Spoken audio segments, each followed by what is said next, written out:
Welcome to the Small Steps, Big Wins podcast. I'm dedicated to helping you take control of your life. Together, we'll explore practical tips, expert advice, and inspiring stories to help you overcome obstacles and achieve your goals.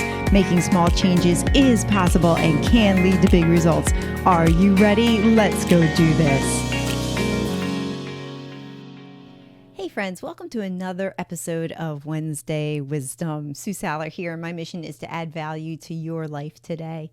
Let's dive into a feeling that we all encounter at some point, the sensation of feeling stuck.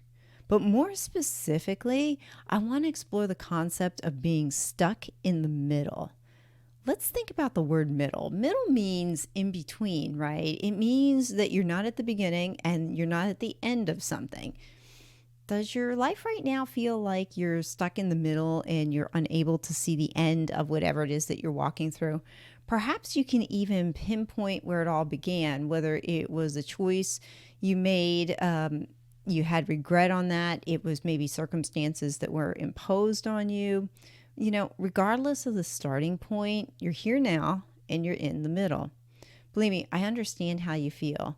Today, I want to offer you a fresh perspective in the middle. What if the middle is not as unproductive as it may seem?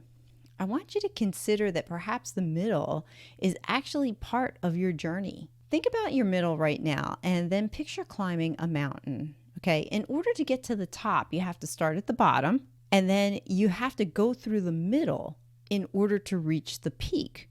No one ever gets to the top of the mountain by surpassing the middle. The same is true for whatever you're walking through. You have to pass through the middle to get to your mountaintop, or maybe you're thinking you just have to get to the other side. So what can you do to help yourself while you're in the middle and while you're on the journey to the top of your mountain? In my conversations with people, I've noticed that those who view the middle of their journey positively tend to focus on the small wins along the way, and then it helps them get through the rough times.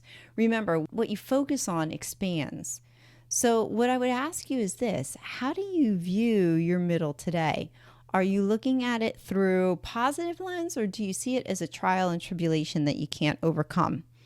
Visualize yourself taking off negative glasses and putting on positive ones in order to look for the good in the middle of your journey. Another thing that you can do is define and determine what the top of your mountain looks like.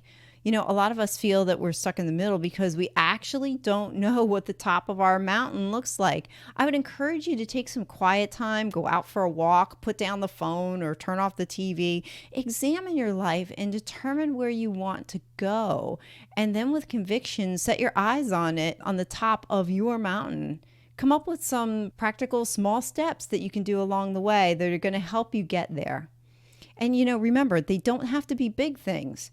Small steps do really lead to big wins. But if you're still focusing on the negative, I would encourage you to go back and listen to my Wednesday Wisdom titled The Negative Gift to offer you a different perspective on challenging situations. So as you contemplate your journey today, embrace the middle and know that you will eventually reach the top. Thanks for joining me today. See you next time, friends. Thank you for listening to another episode of the Small Steps, Big Wins podcast. I value your time with me and I seek to make every moment count. In order to make lasting change in your life, listening is usually not enough. So I want to ask you, what practical steps are you going to put into action today as a result of listening to this podcast? Remember, any step, any action, no matter how small, starts your journey to a big win. And if you're not sure where to get started, reach out to me and let's have a conversation. Until next time, love yourself, then love others. Peace.